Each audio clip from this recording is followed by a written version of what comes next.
We're going to talk about the rookie rankings. Rookies are super important. You can pick slightly underperforming premiums, but it's not the end of the world. But when you pick a bad rookie, it is the end of the world because you have someone that's not playing, which is really bad. So we'll talk about the rookies. A couple things to keep in mind. Rookies are inconsistent. They're first-year players mostly. They need to get used to playing. It's completely different.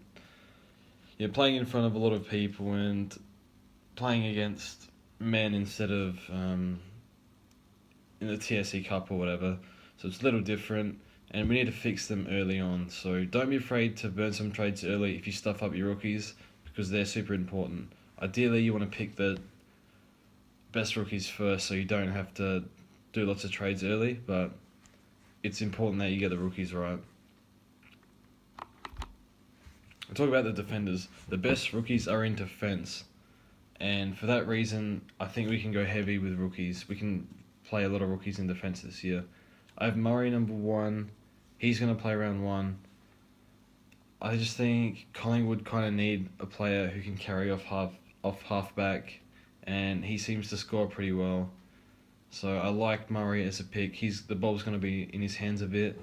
Duday's decent job security, improved a lot in the preseason. He should play.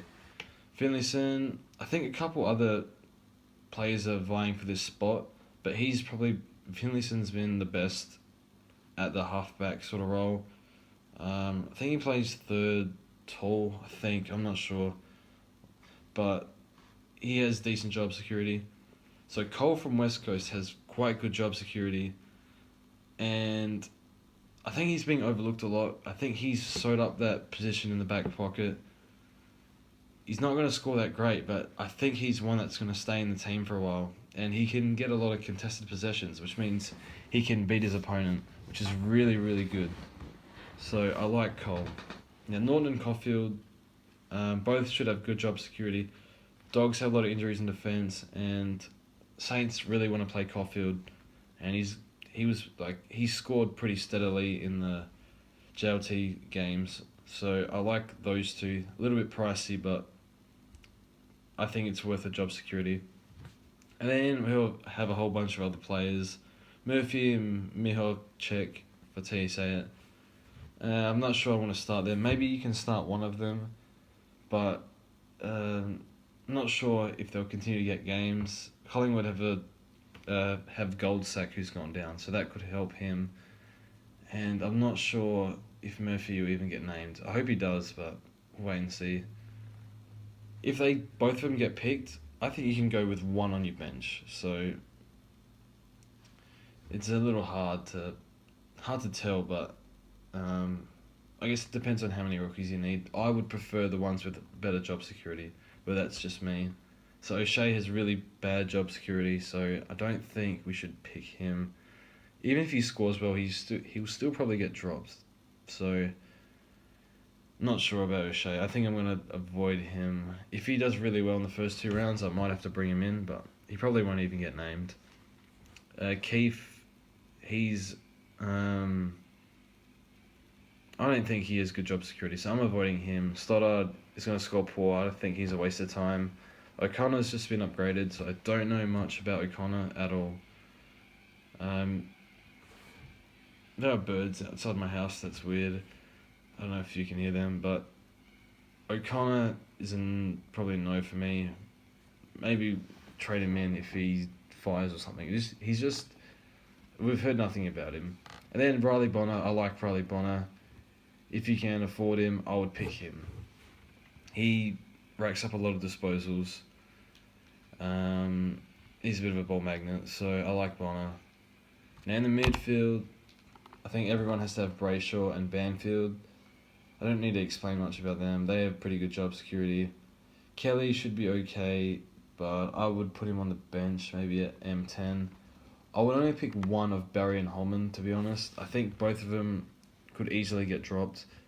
Port and Gold Coast have players to come back in early rounds, and both of these two players are probably like bottom 3 at the club. So if they were named as the 22, they'd be bottom 3. So I'd only pick one of them.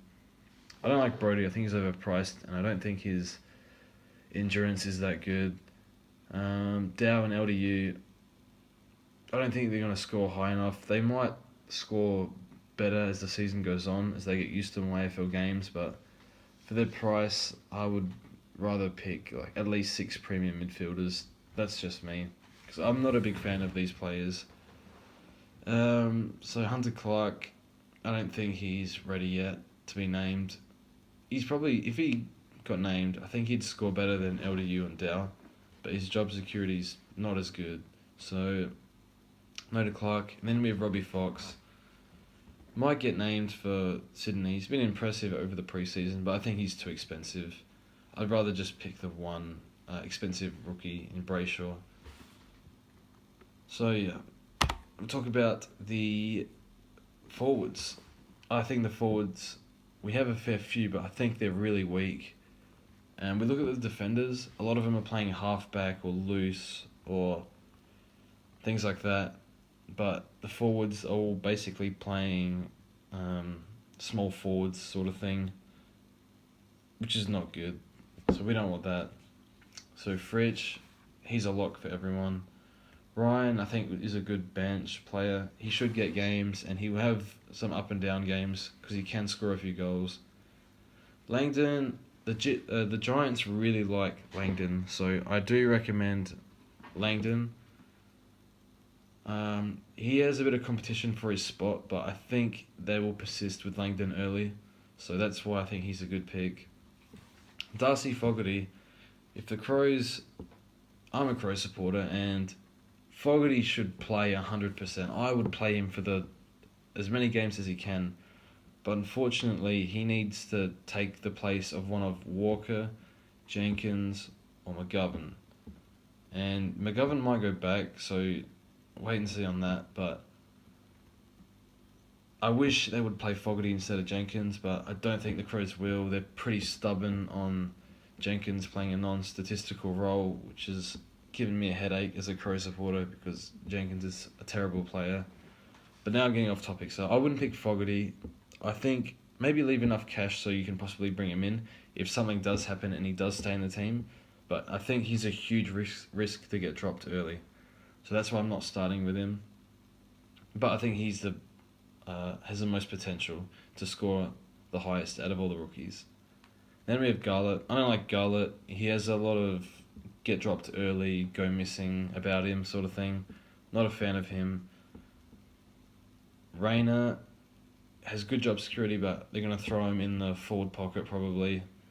I wouldn't be picking Rayner. Brisbane are not very good. Forward pocket, bottom team, I don't like that at all. Especially if he's expensive. The only one I would pick is probably Ryan. So that's because they really need him to play in the team. So Rioli looks okay, but I think he's pretty injury prone. Injured through the preseason once or twice. Not a fan. He'll probably go missing. So not a fan of Rioli. Waterman, don't know much about this guy, but I think West Coast are going to pick him. I think he'll score pretty poorly. Being a forward in a bottom team, not a fan of that. Venables will play a bit midfield, but I don't think he's ready yet. I think he's a bit too raw. Might work his way into the season, but based on his JLT games, he's not going to score very well. And then we have Stevenson from Collingwood. This guy is so skinny, I wouldn't pick him at all. Not a fan. And Paddy McCartan is a bit more expensive. I think he'll be up and down, but I think he's too expensive. I'm not a fan. I'd rather pay a bit extra. Actually, no, I wouldn't pay a bit extra for anyone. I would just go guns and rookies in the forward line. And then the rucks. I would use a loophole. Simple as that, really. And then the ideal structure. So I would run 5 rookies in defence at least. So 2 or 3 premiums. I might go a bit more extreme than that, but we'll wait and see. In the midfield, 5 or 6 premium mids. I think we have a lot of good premium midfielders this year, and the midfielders are going to be hard to trade in. and the defenders are going to be easier to trade in because a lot of them are pretty underdone. Like Hooley, Howe, Hurley, these guys are all underdone, I think. So we can pick them off mid-season. Whereas the premiums, they're going to be really hard to trade in. And I think just the defensive rookies have better roles, really, because a lot of them are playing loose halfback sort of thing. So I like the defenders. I like the defensive rookies, and I like going heavy in the midfield on premiums this year. In the rucks, I would just go set and forget. Don't worry about Lysette or relying on Mason Cox in a DPP ruck. I think you're wasting your time doing that.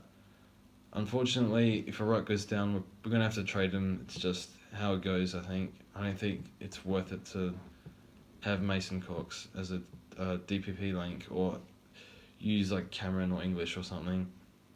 And then premium forwards, I would run with 5 premium forwards, including the low end 400k premium forwards. So maybe 4 if you really want, but I prefer 5. So just because I don't trust 2 small forwards that are going to score really poorly on ground. So that's what I think of the rookies. We need a bit of luck, but we'll wait and see.